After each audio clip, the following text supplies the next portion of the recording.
भारत माता की। समवेत राष्ट्रवादी देशप्रेमिक सुधी मंडली এই অপরূপ সুন্দর জঙ্গল ঘেরা ঝিলিমিলির এই ছোট্ট প্রান্তরে আমরা সবাই আজকে বিশ্ব আদিবাসী দিবসে মিলিত হয়েছি। আমি যারা মূলবাসী আদিবাসী, যারা জল জমি জঙ্গল রক্ষার ক্ষেত্রে সবচেয়ে গুরুত্বপূর্ণ ভূমিকা নিয়েছেন, তাদের প্রত্যেককে আজকে গড় জোহার জানাচ্ছি আজকে বিশ্ব আদিবাসী দিবসে।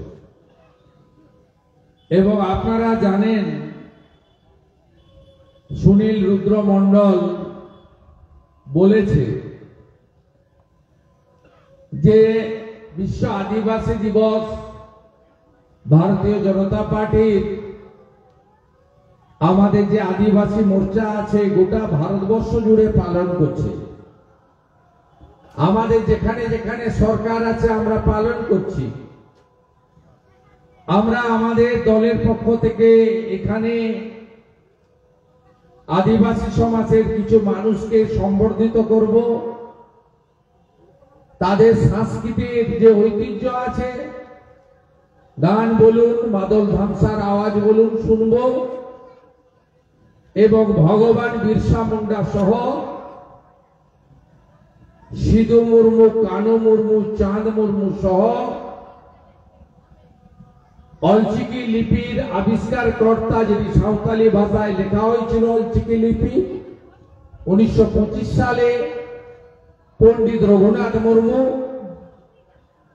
তাকে শ্রদ্ধা জানাবো। তাতেও এখানকার পুলিশের আপত্তি। এত কেন আপনাদের বাধা? এক অদ্ভুত চরিত্র। 2022 সালে আমি রায়পুরে এসেছিলাম, সেদিনও বাধা দিয়েছে, বলছে বেলপাহাড়িতে মমতা ব্যানার্জি, বেলপাহাড়ি থেকে রায়পুরের দূরত্ব কত? Minimum 40-50 kilometre. বলছে প্রোগ্রাম করতে দেব না।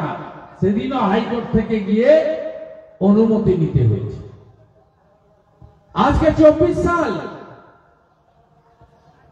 আমরা 2500 লোক নিয়ে একটা কর্মসূচি করব 1 ঘন্টার।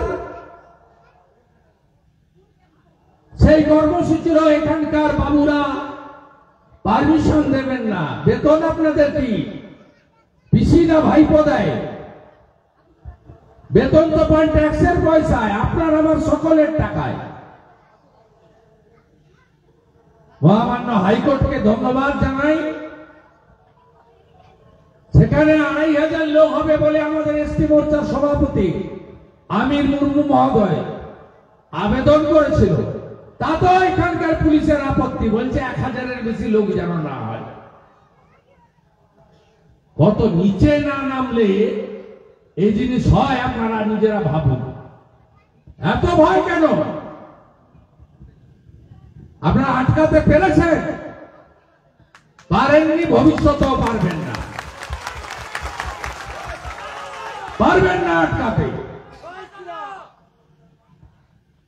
আবার উলগুনান হবে, ভুল জোয়ারের ডাক দিয়ে জঙ্গলমহলের সবাই নামবে। আদিবাসী, তফসিলি, কুর্মী, অন্যান্য হিন্দু সবাই মিলে আমরা নামবো। বান্দোয়ানের পাথর চুরি হবে, বাঁকুড়ার বালি চুরি হবে, ঝাড়গ্রামের ম্যাঙ্গানিজ আয়রন ওর গাছ কেটে ফাঁক করে দেবে। আজকেও 255 জনকে বাইরে থেকে এনে ঝাড়গ্রামে পাট্টা দিয়ে চলে গেলেন মুখ্যমন্ত্রী। নামগুলো খোঁজ নেবেন, আমি আর নাম বলছি না, কাদের দিয়ে গেলেন। আপনার জমির অধিকার, জঙ্গলের অধিকার, প্রকৃতির মা যা দিয়েছে সব লুট করছে পুলিশ আর তৃণমূল। আমরা কি চুপ করে বসে থাকতে পারি নাকি? পারি না। আমি চুনারাম মুর্মু, আলোক বেসরা, ধীরেন্দ্রনাথ মুর্মু, গুরুপদ মুর্মু, সুভাষ সর্দার, সুনীল টুডু সহ যাদেরকে সম্বর্ধিত করা হলো তাদের প্রত্যেককে অন্তর থেকে জোহার জানাই। আমি ধন্যবাদ জানাই সভাপতি সুনীল ভাইকে, মাননীয় নেতা ডাক্তার সুভাষ সরকারকে, পাশের জেলার সভাপতি তুফান মাহাতোকে, এসটি মোর্চার সর্বভারতীয় নেতৃত্ব ভূমিপুত্র ক্ষুদিরাম টুডুকে, আমাদের এখানকার এসটি মোর্চার যারা আছেন, আমাদের পাখি মুর্মু সহ আমাদের তারক সোরেন, আমির মুর্মু, গুরুপদ হেমব্রম, জয়ন্ত মাসকে প্রত্যেককে ধন্যবাদ। ধন্যবাদ সুজিত অগস্তি, বিল্লেশ্বর সিনহা এবং আমাদের সম্মানিত মঞ্চ। বিশ্ব আদিবাসী দিবস কবে থেকে উদযাপন হয়? 1993-তে জাতিসংঘ আদিবাসী বর্ষ ঘোষণা করে। 1994 থেকে জাতিসংঘ বিশ্ব আদিবাসী দিবস ঘোষণা করে। গোটা পৃথিবীতে 70টি দেশে 30 কোটির বেশি এই মূলবাসীরা বসবাস করে, তার মধ্যে ভারতবর্ষে প্রায় কম বেশি সব রাজ্যে রয়েছে। এই আদিবাসী দিবসের মধ্য দিয়ে আপনাদের সংস্কৃতি, আপনাদের ভাষা, আপনাদের অধিকার, এই তিনটের পক্ষে আমরা শপথ গ্রহণ করি যে আদিবাসীদের সাঁওতালি ভাষার মর্যাদা রাখতে হবে। তাদের যে অপরূপ সাংস্কৃতিক সম্মান, তাদের যে বেশভূষা, তার ঐতিহ্য সম্মান যাতে নষ্ট না হয় তার অঙ্গীকার নিতে হবে। তাদের যে অধিকার, জলের অধিকার, জমির অধিকার, জঙ্গলের অধিকার, এই অধিকার যাতে কেউ কেড়ে না নেয় তার অঙ্গীকার বিশ্ব আদিবাসী দিবসে নিতে হবে। আমাদের দেশের প্রধানমন্ত্রী তৃতীয়বারের জন্য আপনারা তাকে প্রধানমন্ত্রী করেছেন। তিনি আসার পরে জনজাতি মূলবাসীদের জন্য কি কি করেছেন আপনাদের শুনে রাখা দরকার আছে। তিনি প্রথম 15ই নভেম্বর বিরসা মুন্ডাজির জন্ম জয়ন্তীকে আদিবাসী গৌরব দিবস হিসেবে ঘোষণা করেছেন। নরেন্দ্র মোদীজি তখন অর্জুন মুন্ডাজি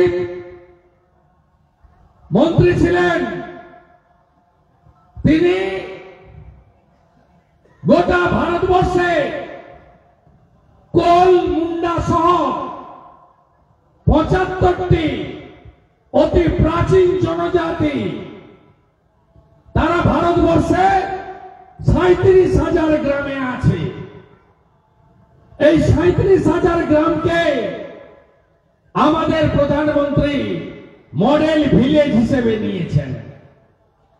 এ রাজ্যে আপনি দেখতে পাবেন না, কারণ এই রাজ্যে যে চোরেদের পার্টি আছে, যাদের চোখে মুসলমান ছাড়া আর কাউকে দেখতে পায় না, এরা তারা এই রাজ্যে এই কর্মসূচি চালু করতে দেয়নি। ঝাড়খণ্ড, উড়িষ্যায় যান, এই 75টি জনজাতির গোষ্ঠীর সব গ্রামে সৌর আলো, নলবাহিত পানীয় জল, আধুনিক শৌচাগার, পাকা বাড়ি এবং একটি করে সাঁওতালি ভাষায় স্কুল আর একটি করে প্রাইমারি হেলথ সেন্টার আপনি চোখে পাবেন গোটা ভারতবর্ষ জুড়ে প্রধানমন্ত্রীজি করেছেন। প্রধানমন্ত্রীজি প্রত্যেকটি রাজ্যে যে জেলাতে জনজাতি আদিবাসীরা বাস করেন একলব্য রেসিডেন্সিয়াল স্কুল আবাসিক বিদ্যালয় করে দিয়েছেন। পশ্চিমবঙ্গেও অর্জুন মুন্ডাজি মাননীয় মুখ্যমন্ত্রীকে 5 বার চিঠি লিখেছেন।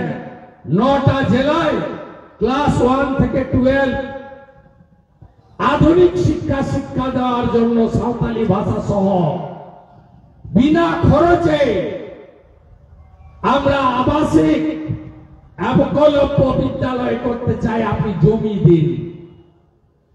এই রাজ্যের মুখ্যমন্ত্রী যেমন আয়ুষ্মান ভারত করতে দেয়নি, এই রাজ্যের মুখ্যমন্ত্রী যেমন বিশ্বকর্মা যোজনা চালু করতে দেয়নি, এই রাজ্যের মুখ্যমন্ত্রী যেমন বেটি পড়াও বেটি বাঁচাও করতে দেয়নি, এই রাজ্যের মুখ্যমন্ত্রী যখন প্রধানমন্ত্রী শস্য বীমা যোজনা করতে দেয়নি, এই রাজ্যের মুখ্যমন্ত্রী যেমন উজালা গ্যাসের 3য় দফায় 75 লক্ষ কানেকশনে পশ্চিমবঙ্গ একটাও কানেকশন দিতে দেয়নি, একইভাবে অর্জুন মুন্ডাজিকে বলেছেন আমি জমি দিতে পারবো না, টাকাটা আমাকে দেন, আমি তৈরি করব। টাকাটা দেবো কেন আপনাকে? চুরি করার জন্য?